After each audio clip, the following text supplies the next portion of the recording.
Hi guys, Ella here from Dig Deep Gardening for Life. Welcome to our Dig Deep garden.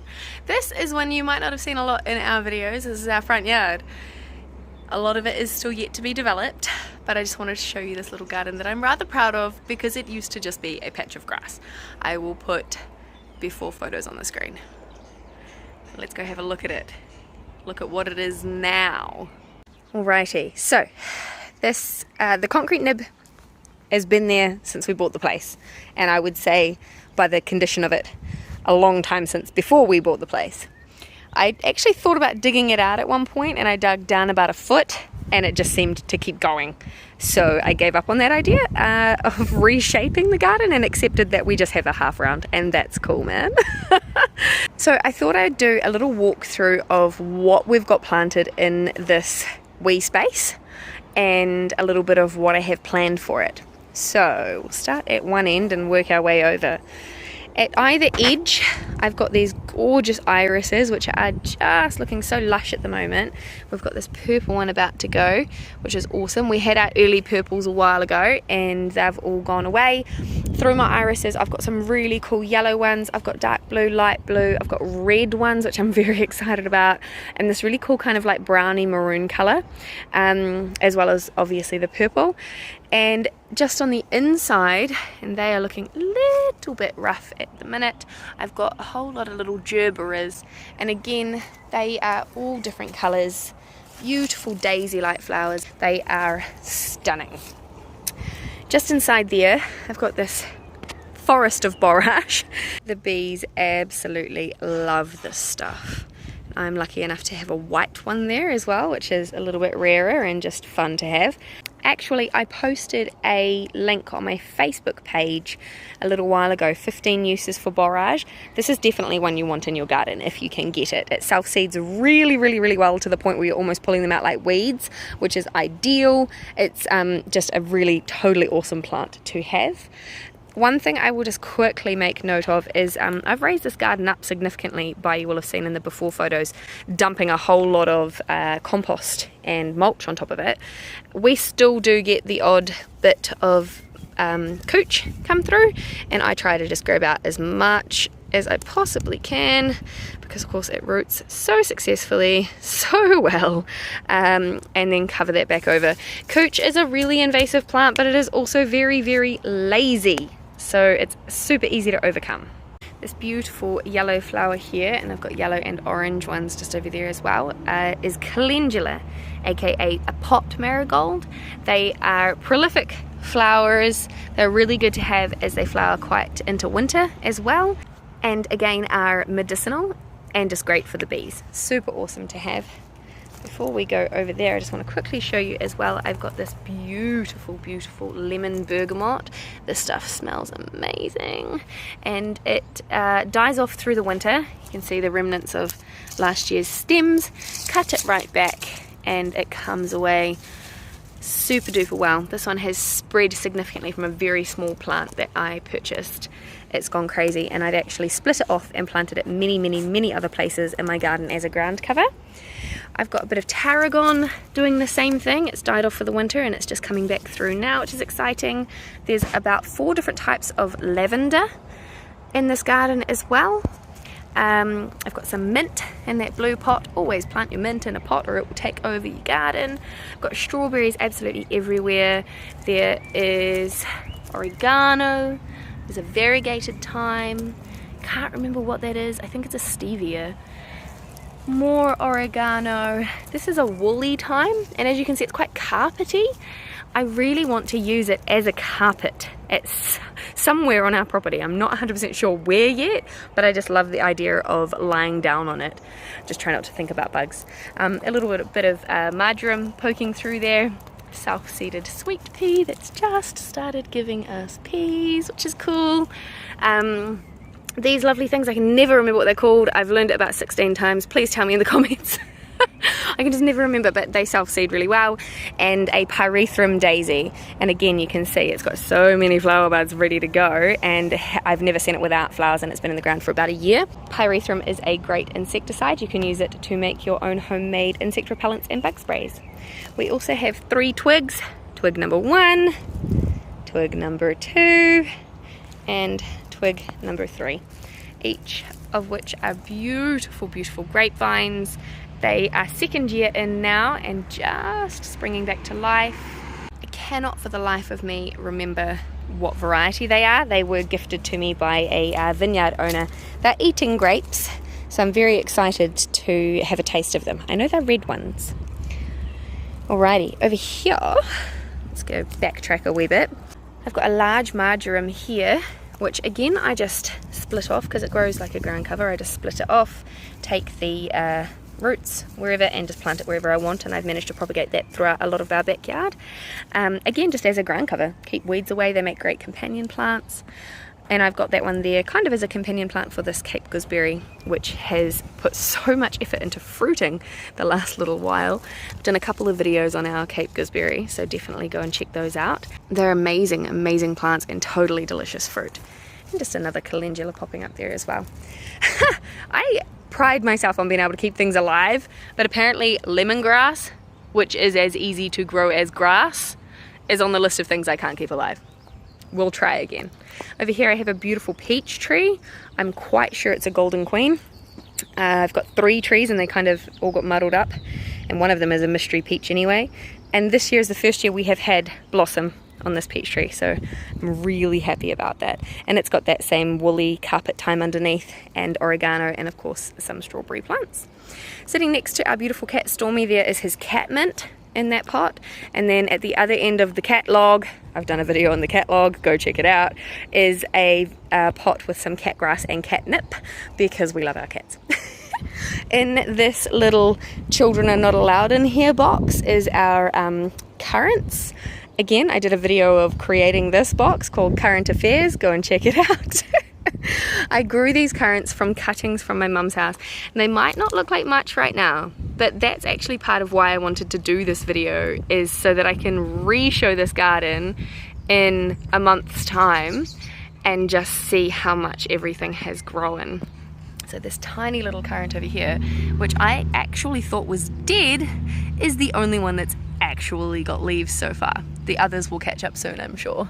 But that is just yet again another example of lit fir. Leave it the golly gosh darn alone and it will probably be okay. And of course strawberries for Africa, and they're all fruiting, which is really exciting. And I have here a jumping cranberry. When I planted this it was bright green, and I don't know if the purple foliage is just because it's been winter, we're now in spring, or if maybe it's getting too much sunlight. I'm just going to watch it through the summer, and if it's really not happy about life, then I will move it to a shadier spot. Over here I have some really healthy pizza thyme, so different again. It's a lot more plump, I guess is the best way I can describe it. It's totally delicious, very sweet and not woody at all. It's really good. We've got these gorgeous viola, which are an edible flower and have self-seeded all through here, which is absolutely beautiful. And I have a pomegranate. Now I've been watching the pomegranate and the peach especially over the last few weeks, thinking, oh, I must do a video while they're still sticks, because they just had these swollen buds, and I should have shown you the transformation, but I am just blown away by how quick it's happened. I looked away for 5 minutes and all of a sudden it's covered in this gorgeous foliage. So, and the foliage as well has turned from being almost entirely red to this limey kind of green color. Really fun plant to have. And this is apparently a seedless pomegranate. Not sure how that works, given that to my knowledge pomegranates are primarily seeds. We'll see. Hopefully we get some fruit soon. This here is a golden Tamarillo, so quite excited. It's gotten really big. A tree tomato. Apparently the golden ones, unlike, in New Zealand, we can access the red ones quite freely from the supermarket. I've never seen yellow or golden Tamarillos, but apparently they are not as astringent and quite a bit sweeter. So, I would have thought they would be more suited to the supermarket shelves, but I guess I'll find out when they fruit. Perhaps they are more perishable. I don't know. We have little flowers, so that's exciting. Very exciting. Absolutely love Tamarillos. Here's the orange calendula, just up close. I love it. Such a vibrant color. So beautiful. And as you can see, quite like the viola, these just self-seed. They drop like mad and you end up pulling them out like weeds. These are the best kinds of weeds you want to have, my friends. The catnip I've just put in today, and I have actually done a quick video on that as well because I think the cats are going to destroy it by tomorrow. We will see. Loads more borage over here. And hiding, if I just sneak around these calendula, hiding over in this little gap. I just tried to trim some of the borage away from it so that it can get some sunlight, but the bees said, hey, wait a minute, so I'll wait till the dark. Hiding is this beautiful male lemon. And it's been a very small tree. It's actually 2 years in the ground now, and it's not done a whole hell of a lot. I feed it everything at once. It's just, I don't know if it was just not a good start. I'm not sure, but I'll persevere. We have flowers this year, which is a massive step forward. And just hiding down in there is some rosemary as well, just keeping the lemon company. And there are a few freesias, though I don't think they are going to get to flower unless I really give this borage a hardy pruning. Look at the beautiful pattern in that. Stunning. Just to the side, we've got more lavender. Beautiful healthy swan plant that just never died through winter, so I'm really stoked about that. And I've seen loads of monarchs hanging around and just dropping little wee, oh come on, focus, oh you have to take my word for it, there's caterpillar eggs, so that's exciting, very exciting. Next to that we have the same as what I've put on the other side, just a row of irises and then the gerbera on the inside. Well, this one's even starting to have little flowers. Hey little buddy, beautiful. They are stunning when they're in full bloom, absolutely stunning. Just behind me I have a couple of rhubarbs. Again, the rhubarb was over by the lemon and just everything over there is thriving except for the bloody lemon. So I took the rhubarb away to give the lemon some more sunshine, and I split it into multiple plants, gave loads of them away, and these two have been in the ground for probably about 3 or 4 weeks now and are really loving it, so that's pretty cool. And then just some more pretties off to the side by the stump. I've also turned this stump into a bit of a strawberry garden. Well, this is the guy going, hey, you took the borage but I wasn't finished with it yet. You can have it, buddy, you can have it, I'll leave it there. And then I will be looking for one of those 15 uses. I'll be using it. But our strawberry stump garden is doing really well. I need a creative way to feed these strawberry plants. As you can see, they are asking for some sustenance, some nutrients. And what we did was here's a good example. We've drilled holes in the stump just using a hole saw, and then actually packed it back in using bits of stump and some soil and some bark. And the strawberries, they've survived really well. Cool spiderweb. They've survived really well, but they definitely need some nutrients. So I'll have to figure out how to do that. They'll draw some nutrients from the stump itself, but it's primarily carbon, and they need a little bit more than just some carbon. Oh, there you go. Unfortunately, looks like we might have lost one there. That's okay though. You can't win them all. And there you have it. I think I touched on everything. It's a beautiful garden. I really like the space. I love the energy.